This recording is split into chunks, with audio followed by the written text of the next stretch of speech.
Halo, selamat jumpa pada Ruang Tunggu. Kita semua pasti pernah mengalami peristiwa di ruang tunggu. Saya kemarin tunggu teman, ya, di sebuah kafe di Purwokerto. Saya pikir orang tuh rajin-rajin. Ternyata baru buka jam 8. Nah, saya itu udah jam 6 ya masuk Purwokerto. Jadi saya langsung bilang, ini orang kok pada males ya. Cuma kemudian saya ingat ruang tunggu. Jadi jangan-jangan kita semua selalu mengalami sebuah peristiwa yang menarik di ruang tunggu. Meskipun kadang menunggu itu membosankan, tapi kalau di ruang tunggu ini nih, kita bisa jadi menyenangkan. Atau sebaliknya, Mas. Sebaliknya. Tambah membosankan. Nah, sekarang percakapannya di ruang tunggu yang kemarin sebenarnya pas 1 hari sebelum Agustusan. Ya, jadi mirip, saya nggak kebayang juga. Om Odin, ya, itu 16 Agustus tahun 45, apakah semua orang nunggu kemerdekaan tanggal 17 Agustus ya? Ya, pertanyaannya itu bukan ke saya, Mas. Pastilah ke orang-orang yang waktu itu hidup. Ya, gitu. Itu ya pertanyaan seperti kemarin makan apa gitu kan. Nggak tahu juga saya. Nggak tahu. Tapi menarik ketika saya, misalnya ada yang tanya, sekarang jam berapa? Saya pasti bisa jawab dengan benar. Pasti. Dan Coba. Sekarang kalau menurut saya nggak perlu dijawab karena HP bisa menjawabnya sendiri. Oh enggak, Mas, ini di luar ekspektasi orang banyak. Iya, maksudmu? Coba tanya tentang jam berapa sekarang? Jam berapa sekarang? Seperti kemarin. Lo kok bisa? Iya. Coba hari ini pasti terulangi kemarin kan? Ini pengulangan yang pasti. Belum tentu. Lewat waktu imajiner. Bumi muternya yang udah berubah-ubah tiap hari. Jangan-jangan nggak seperti kemarin. Ya kan cuma jangan-jangan. Tapi kan dari sisi waktu jam arloji itu bulat. Nggak pernah, Mas. Bulat itu nambah 1 menit 1 detik pun.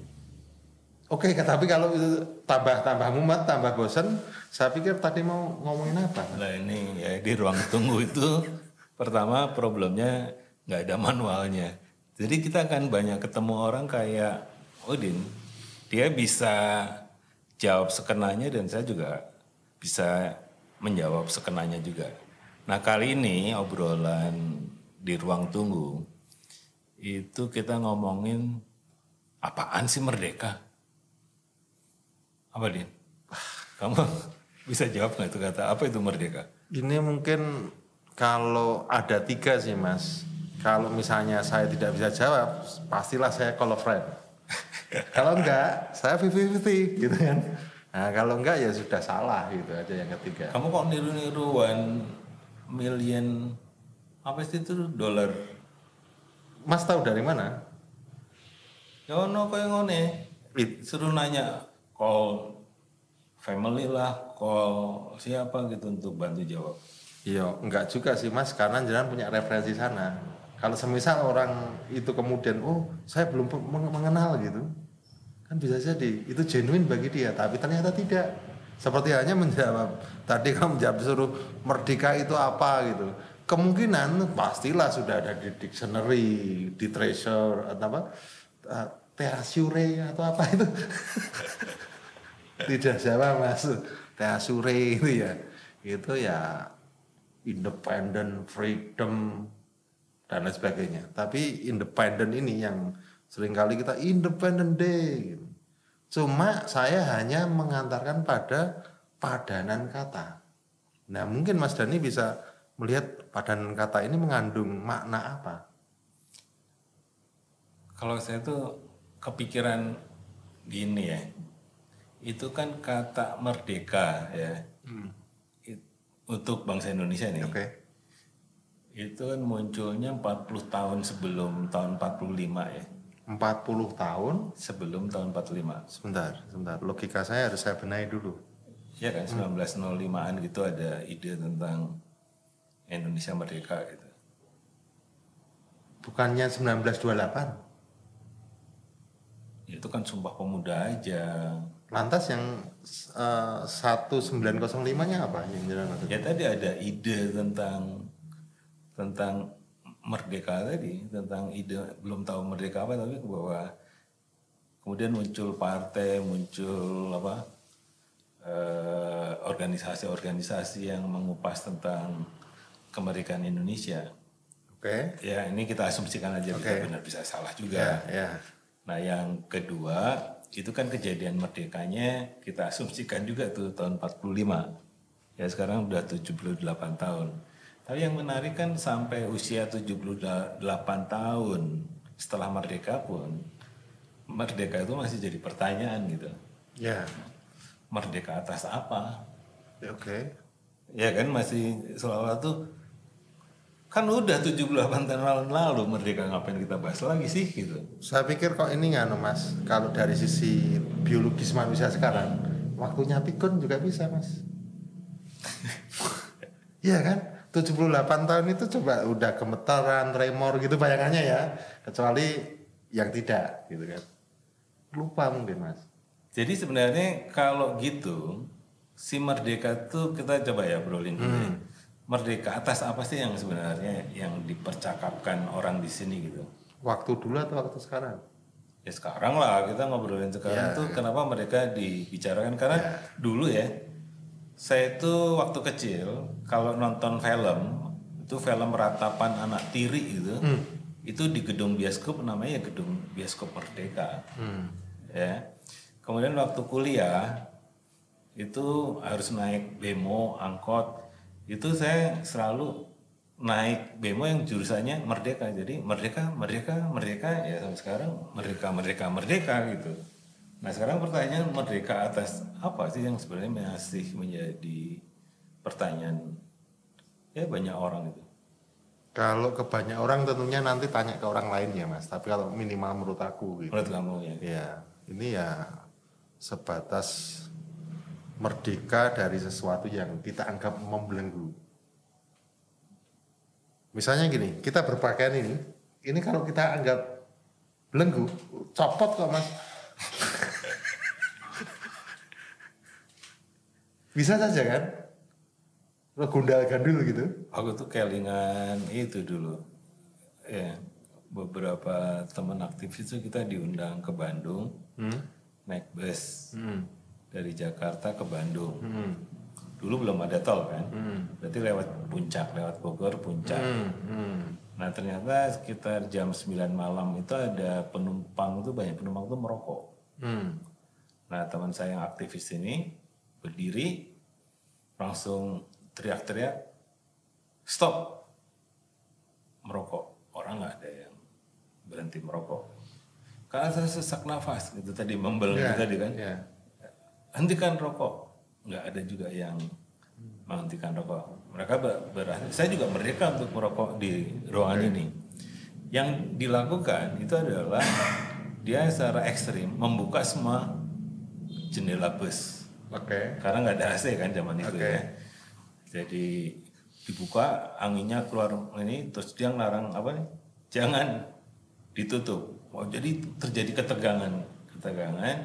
Akhirnya tadi ada kompromi yang merokok nggak mau boleh akhirnya stop rokok ya, karena ini ekstrim banget angin tuh kemana-mana, terus jadi urusan semua yang ada di dalam bus. Tadi kan persoalannya seperti individual itu ya, orang dengan orang yang nggak suka merokok, tapi isunya tuh jadi satu bus tuh bicara berhenti dong rokok segala macam. Akhirnya ya bus itu setuju bahwa rokok harus berhenti, padahal nggak ada larangan non smoking gitu. Kalau ditarik busnya itu adalah Negara Kesatuan Republikan Indonesia, lantas apa Mas? Kok nanti nggak berhubung? Kalau nggak berhubung ya kita memang sedang di ruang tunggu ya, jadi memang ruang tunggu kadang-kala membosankan atau lebih membosankan? Apa Mas? Menurutku tadi makanya ide merdekanya itu kan mirip ide si kawan saya ini ya, yang aktivis ini yang kemudian berpikir dulu tentang bahwa rokok itu bahaya gitu. Ya apalagi di ruang yang tertutup. Dan kecil lagi, bus kan nggak besar banget ya. Jadi menurut saya ada segelintir orang yang sadar bahwa situasi pemerintahan kolonial ya, dengan bangsanya itu ada sesuatu yang timpang, yang itu tidak bisa dilihat oleh semua orang juga. Asumsinya itu wajar, sama juga kan. Teman-teman yang di bus itu yang nggak bergerak ya merasa merokok kan wajar aja. Kenapa harus dilarang sih gitu? Kalau nggak suka ya menjauh atau bagaimana gitu. Menurut saya pikiran itu ada di dalam situasi itu, jadi butuh 40 tahun kemudian ada Sumpah Pemuda segala macam tuh upaya tadi menjadikan isu belenggu itu isu bersama gitu loh.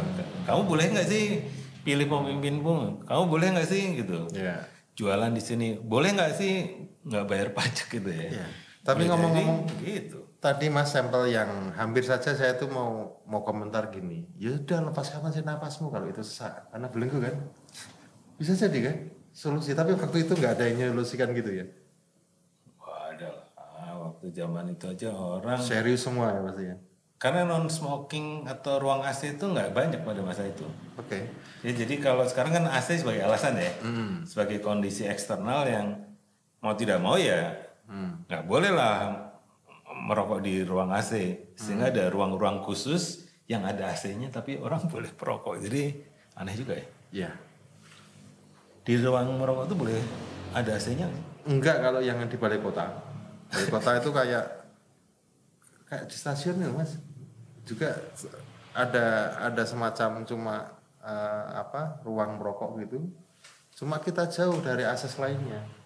Cuma kalau di mall-mall ya kayak di Jakarta itu di Citos itu tempat boleh merokok itu justru tempat yang paling nyaman. Yang non smoking tuh ruangnya malah nggak nyaman karena kena panas matahari dari langit-langit itu ya. Jadi kadang saya kok kewalik sih ya. Cuma di logikanya mereka kalau yang merokok di ruang situ yang sekarang non smoking tadi, udara rokoknya tuh akan muter-muter di situ. Nah dengan asumsi dia nyaman, dingin, itu ada semacam penyedot udara yang keluarnya exhaust gitu ya. Exhaust yang keluar itu. Jadi cuma saya kadang pikir kalau lebih nyaman di smoking area dibandingkan non smoking. Jadi menurut saya ini juga tadi kalau kita bicara merdeka, bagaimana transformasi dari problem individual yang boleh jadi mungkin hanya ada di pikiran itu dijadikan itu menjadi isu bersama. Jadi kemerdekaan itu kalau menurut saya bagaimana dari isu individual ya itu menjadi isu ya kolektif bareng gitu. Nah cuma ketika kita udah kolektif menyatakan merdeka, lah terus untuk apa? Loh, saya sebentar. If you say sudah menyatakan bersama, nah kemudian bersama ini apa dulu? Apakah tujuan atau yaudah ikut dah gitu? Misalnya merdeka itu katakanlah satu titik, oke kita harus merdeka karena tujuannya ini, atau cukup ya sudah merdeka saja, sudah naik bus saja, enggak. Analoginya gini, kalau kita pergi dari Jogja ke Jakarta, kemudian memang prosesnya harus naik merdeka bus nih. Tadi bis merdeka naik bis merdeka ini. Tapi ada orang juga ikut naik gitu. Ya udah aku mau naik bis saja, turun kemana nggak penting, yang penting merdeka dulu. Atau gambar ini menurut jenengan pripun? Ada terlintas nggak ketika anak muda dari Rengas Dengklok, ya kan merdeka dulu dah, urusan mau apa kak, bikin simbol merah putih bendera dijahit proklamasi Diorat gitu kan. Diorat maksudnya dibuat ini ya, tulisan tangan gitu. Nah, satu sisi itu dalam konteks yang skup kecil anak muda tadi, udah deh yang penting merdeka dulu. Udah deh yang penting naik bus dulu. Yang lain ngomongin, yo arahnya dulu. Nah itu kalau yang saya tangkap, merdeka itu apakah dia sebuah proses ya? Jadi merdeka sendiri itu bukan kata akhir ya. Dia kalau dalam beberapa buku itu kan menyebutnya menjadi Indonesia kalau dalam konteks Indonesia ya. Jadi kita tuh belum sampai Indonesia. Lantas sampai mana? Nggak ngerti juga aku, boleh jadi baru Indo gitu ya. Ya, jadi kalau jadi orang Indo tuh lebih keren. Kan kita kalau di Malaysia disebutnya Indon. Iya. Ya, Indon. Gitu. Itu lebih maju satu huruf. Ada tambah satu huruf. Oke. Ya, nah, itu menarik juga sebenarnya bahwa satu ada orang berasumsi merdeka itu tujuan akhir. Jadi ketika merdeka itu terucap ya udah sudah sampai tujuan. Ya. Mirip juga yang di bus tadi, ketika semua orang sudah tidak merokok, kemudian bus melaju, semua orang tenang, ya sudah nyaman semuanya sampai ke tujuan akhir itu. Yeah. Ya tidak ada pertengkaran, semuanya merdeka dari asap rokok segala macam gitu ya. Oke, kalau dalam sehari-hari Mas, ini tadi kita melompat loh. Kita belum cukup mendefinisikan. Tadi kan aku sebut merdeka dari gangguan gitu. Nah ternyata kalau dari sampel ini mencoba untuk mensintesiskan gitu kan. Itu kok angel banget ngomong. Iya, maklum Mas. Ada persoalan, merdeka dari persoalan. Persoalan pribadi diangkat pada yang lebih gede, persoalan bersama. Nah kalau persoalan pribadi ini kemudian dikomunikasikan dengan orang banyak kemudian selesai, apakah cukup itu saja? Padahal kan maaf nanti turun pada masuk angin, nanti pernah dibuka tadi kan. Terus yang lain tadinya biasa Mas urusan perut tuh kalau misalnya kedinginan tiba-tiba lapar itu. Langsung turun di mana turunnya di Merdeka juga ya, di stasiun Merdeka itu ya. Tapi kalau aku gini, kalau dari mulai pertanyaan kamu ya tentang merdeka kasus bus tadi, saya tuh merasa begini bahwa tokoh tadi yang memulai membicarakan tentang asap rokok dan bus itu, kan itu satu orang yang bisa melihat tadi kan ada bahaya, ada sesak nafas macam-macam gitu, yang kemudian dikomunikasikan kan yang pertama. Jadi ketika itu disampaikan, saya merasa bahwa di dalam ruang itu yang sudah merasa merdeka tuh yang satu orang ini. Merasa merdeka. Karena berani menyatakan kan. Mungkin orang punya hal yang sama, cuma kan diam dia. Iya. Oh ada yang ngerokok sih gitu. Saya tuh paling nggak suka bus ya waktu itu ya. Itu kalau ada orang yang merokok tuh dari bau kursinya, bau apanya. Kan itu bau rokok tuh nempel ya. Jadi kita yang nggak ngerokok itu selalu ngerasa ada bau yang ini pasti ada yang ngerokok tuh. Mirip kalau masuk ke kamar di hotel yang smoking area, saya tuh langsung sensitif. Ini ada bau rokok itu nggak hilang gitu. Nah kalau menurut saya bahwa ada segelintir orang yang bisa tadi menyampaikan, menurut saya itu dia sudah merdeka gitu untuk menyampaikan itu. Nah ketika dia memberikan contoh ke audiens bahwa saya ingin menyatakan hak saya gitu. Nah disitulah sebenarnya dia memberikan contoh ke publik yang luas tadi bahwa itu boleh loh dikomplain gitu.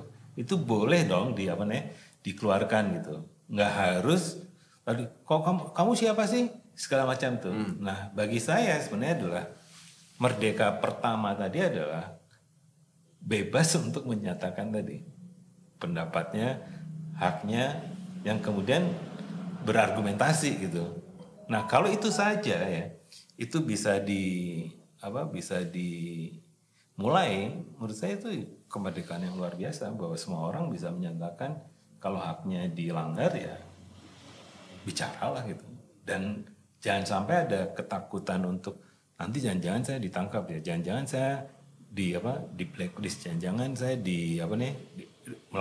dilakukan persekusi gitu ke saya karena saya menyatakan sesuatu yang berbeda dengan apa yang dirasakan publik. Nah, ini yang bagi saya kemerdekaan yang pertama itu ada tadi satu, menyatakan apa yang menjadi kegelisahannya itu dinyatakan, itu bebas. Orang yang mendengar juga boleh terima, boleh enggak juga.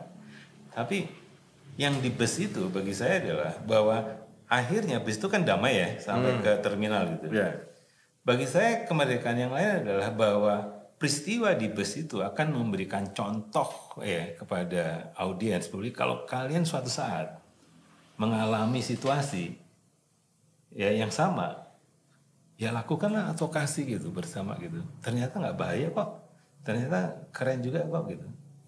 Nah di sini yang saya rasa kalau yang disebut merdeka adalah memberikan rasa nyaman aman ya untuk orang menyampaikan pikiran-pikiran yang belum tentu sama dengan apa yang dirasakan oleh audiens yang dulu kan nyebutnya silence tuh ya, silent community ya, komunitas yang diam itu kan merasa sakit juga diam, dia apa sakit. Nah kalau ada orang-orang ini itu satu bahwa dia merdeka ya secara personal, tapi ketika dia menjadi terhubung dengan oh ya saya juga merasakan itu, maka dia menjadi kemerdekaan kolektif. Kalau sekarang menyebutnya ya viral ya, kalau kita salah omong di dunia digital macam begini kan kalau tiba-tiba netizen kan bisa hajar kita kan.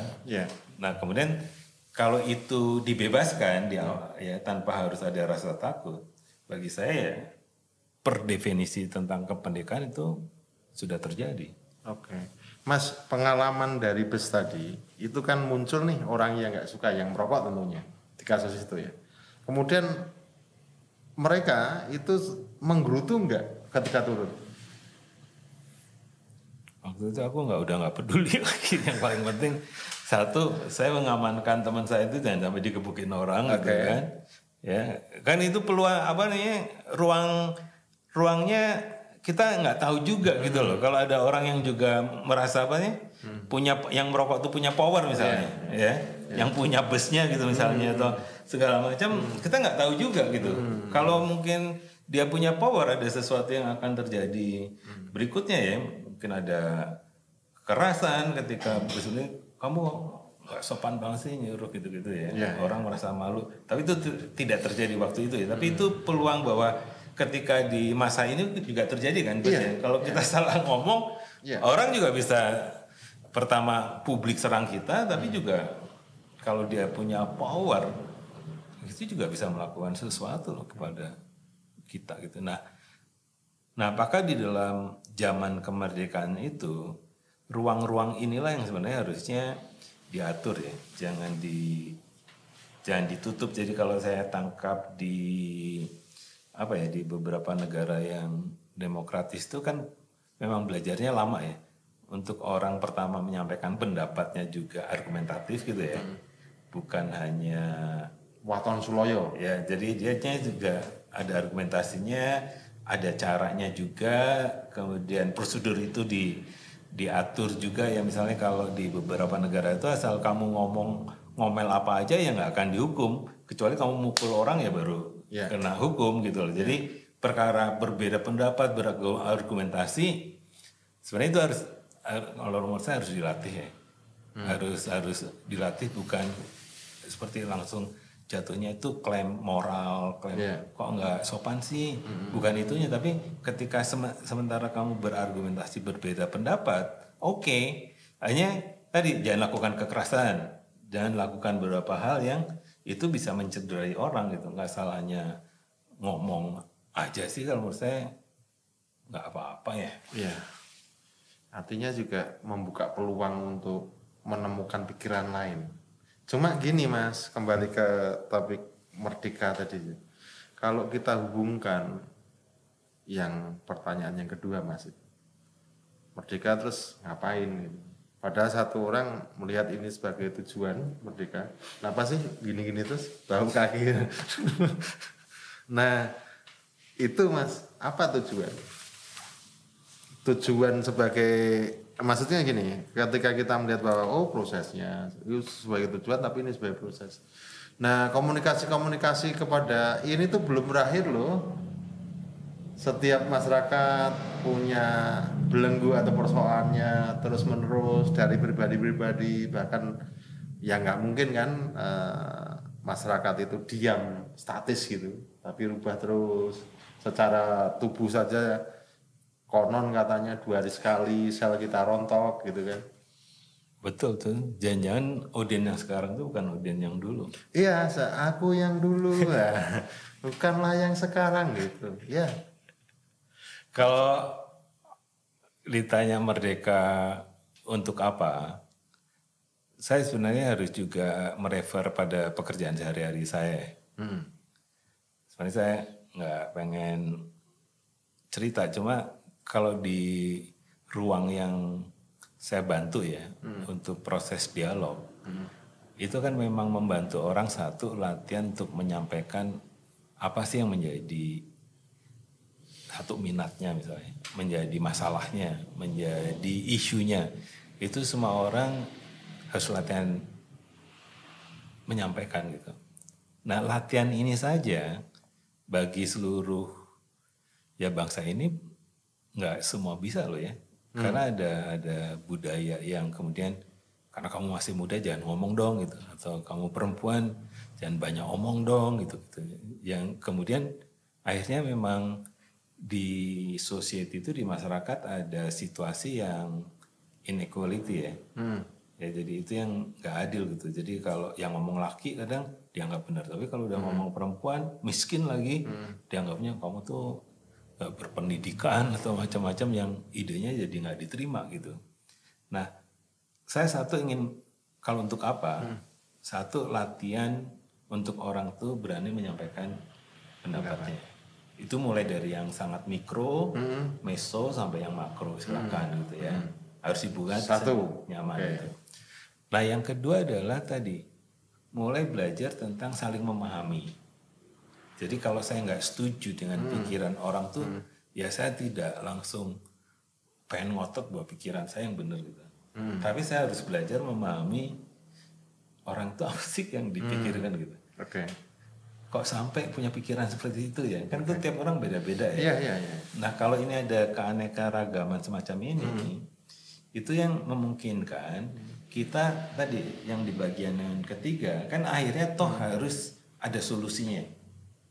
Oke. Nah, merdeka itu memastikan ketika semua orang bicara, semua orang saling mengerti, kemudian kita memahami konteksnya, maka solusi yang akan keluar harapannya kan menjadi solusi yang menjadi tujuan kita bersama ya. Oke.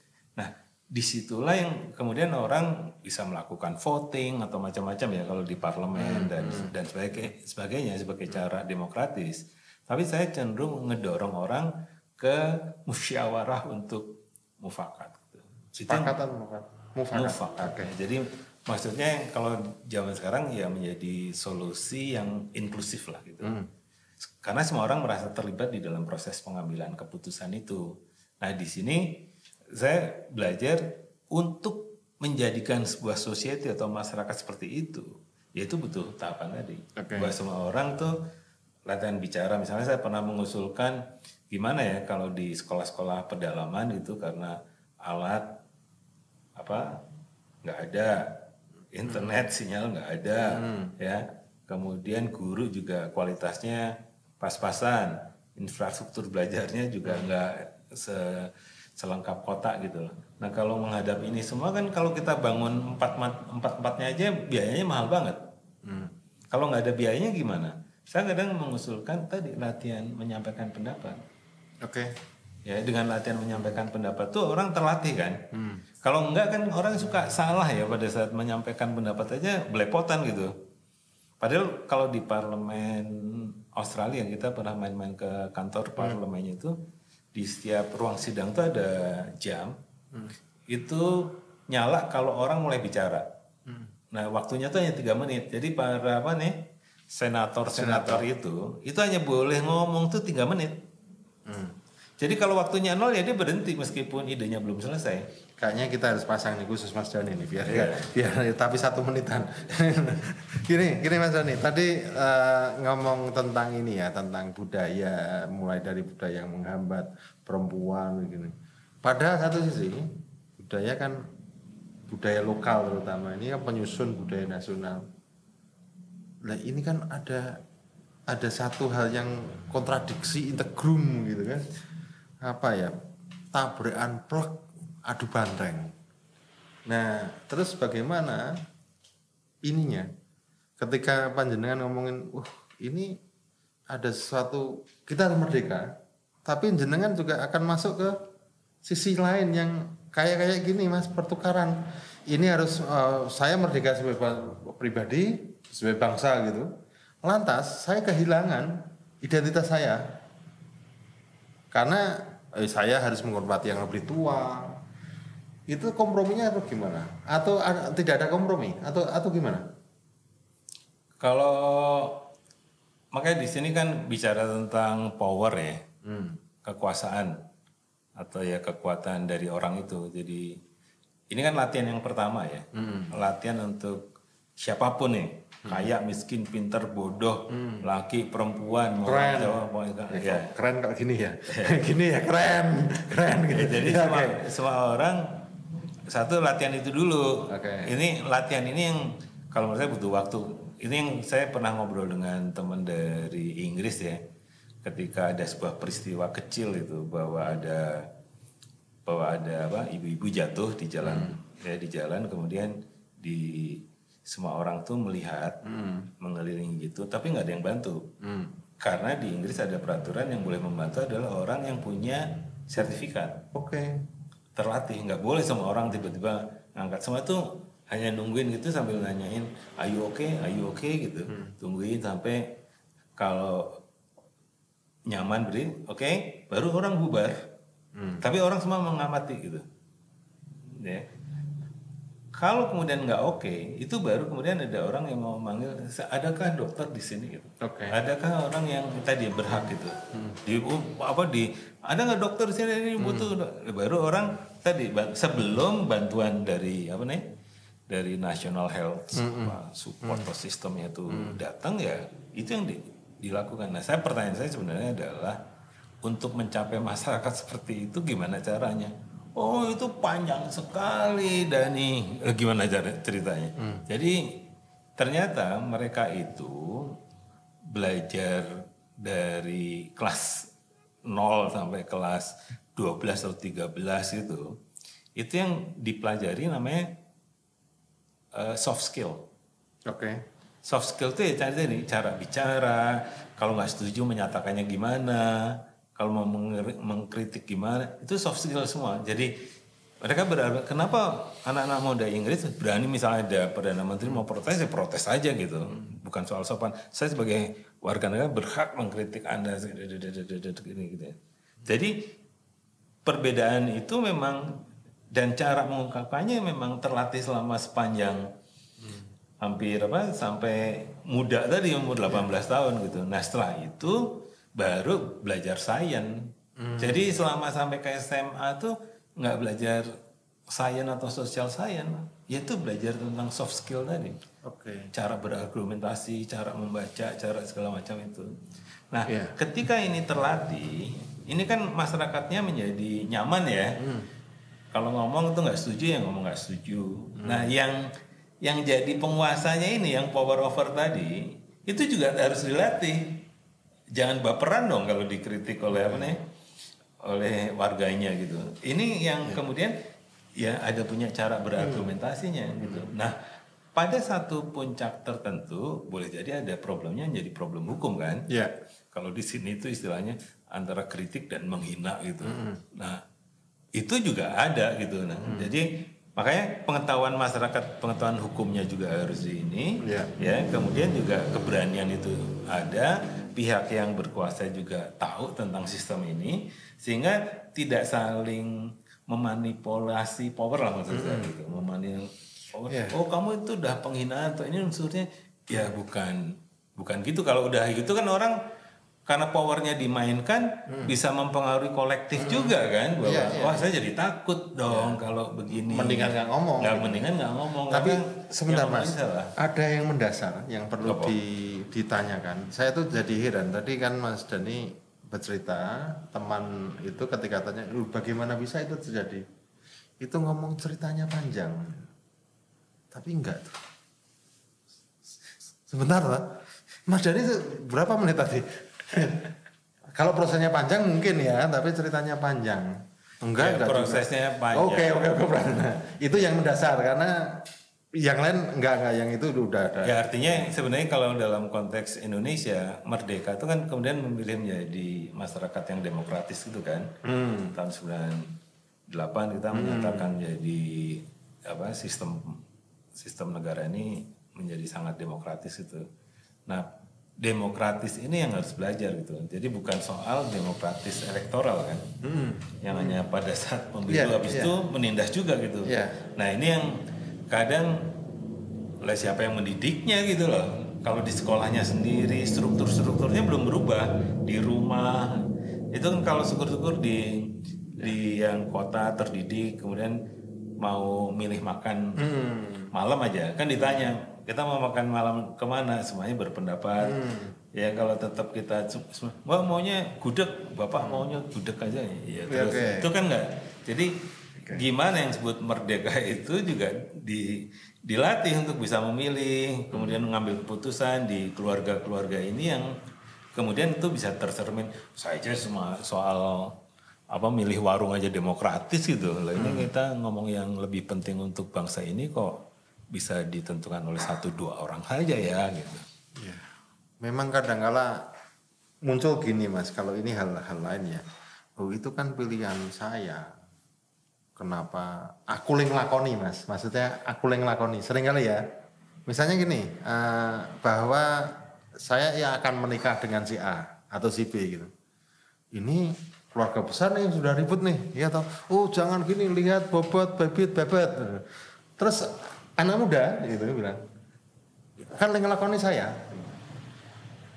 Maksud saya ketika terhubung pada proses merdekanya gitu. Kan pilihan ini saya. Ya dia merdeka kan? Iya merdeka. Terus pertanyaannya? Pertanyaannya, padahal aku bakalan punya potensi kehilangan keluarga besar dua-duanya. Yang sana nggak setuju, sini nggak setuju. Tapi aku merdeka Mas. Konyol juga loh Mas. Coba. Karena itu ada risikonya kan, merdeka ada risikonya. Misalnya contohnya saya juga beberapa waktu yang lalu sebenarnya kalau kita dijajah Belandanya lebih lama sedikit bisa jadi udah beres ya beberapa sistemnya gitu. Kan pada masa itu tahun 50-60 itu kan orang bangun sistem ya. Di Eropa bangun sistem, Amerika bangun sistem, Jepang bangun sistem, semua bikin sistem. Cuma kita kan justru ada ya problem politik, problem macam-macam ketegangan di dalam sehingga baru ngobrolin tentang misalnya bangun ini bangun itu tahun 66 ya. Jadi itu kan contoh tadi bahwa ketika merdeka pun itu kan punya risiko ya. Jadi kayak Cina gitu dia pada usia 70 tahun menyatakan bangsanya itu makmur. Oke. Dan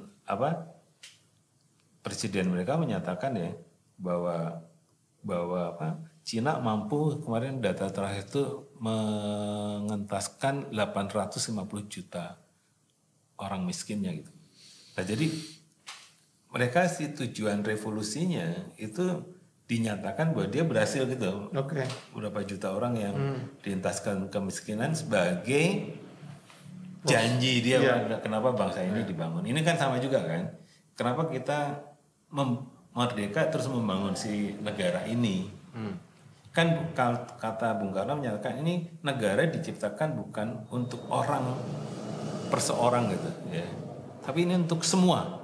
Nah semua kata semua ini itu yang harus kita jabarkan. Ini kan di sini ada perempuan laki, masyarakat adat, masyarakat macam-macam gitu ya. Yang ini semua loh gitu, bukan untuk segelintir orang gitu. Nah proses apa nih yang disebut tadi bahwa pilihan merdeka itu punya resiko. Saya ingin nyatakan ketika kita menyatakan merdeka atas ini pasti ada resiko pada apa Tidak merdeka. ya tadi kemewahan-kemewahan lain lah yang mau tidak mau seperti tadi kalau soal kawin mawin tadi oke, saya memilih yang tidak disetujui keluarga, ya resikonya saya kehilangan keluarga kan. Ya, keluarga. Nah itu yang kalau menurut saya pada akhirnya ya setiap kemerdekaan ya memang mau tidak mau kita tahu resikonya aja gitu. Ya. No. Makin bingung juga gue. Ya artinya Ya. bahwa ketika kita merdeka sebenarnya pada saat itu pun kita tidak merdeka. Kosong adalah isi adalah kosong, merdeka adalah tidak merdeka adalah merdeka. Gitu? Yes. Ya gitu tuh kalau obrolan di orang tunggu ya. Perasaan kita ngomong yang keren sebenarnya nggak keren-keren juga karena pilihannya pada kawan-kawan semua ya tentang merdeka gitu. Bagaimana mendefinisikan merdeka menurut teman-teman sendiri seperti saya misalnya kemarin menyatakan merdeka. Ya saya berani download sebuah aplikasi yang dilarang negara adidaya gitu. Nah saya merdeka kan. Karena selama ini saya takut download aplikasi itu gitu. Takut dibully kali. Bukan takut adidayanya, itu hanya alasan aja. Ya enggak juga. Karena kemarin beberapa hari yang lalu saya memberikan tugas itu untuk menyatakan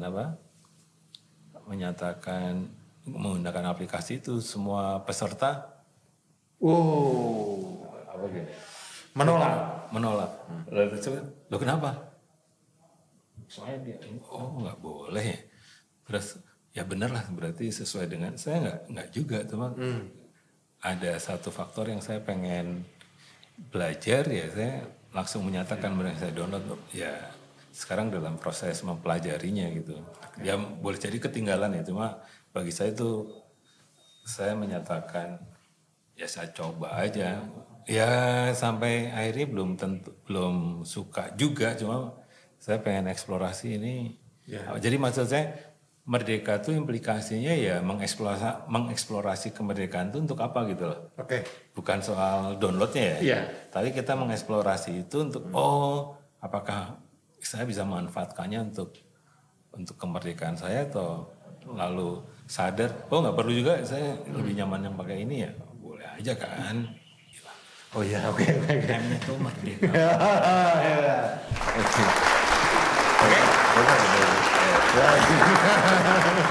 Sampai jumpa teman-teman.